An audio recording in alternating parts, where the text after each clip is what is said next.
pusa nga magkapatid.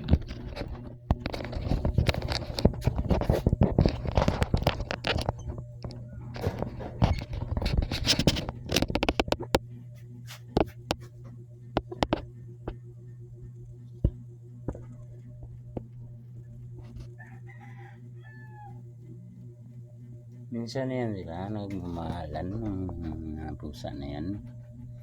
Palitan yan sila magdililapay. Mahalan din yan ng mga hayop, guys. Oh. Yan oh. Palitan sila kanina eh. Naghanap na ng didi yung pati guys.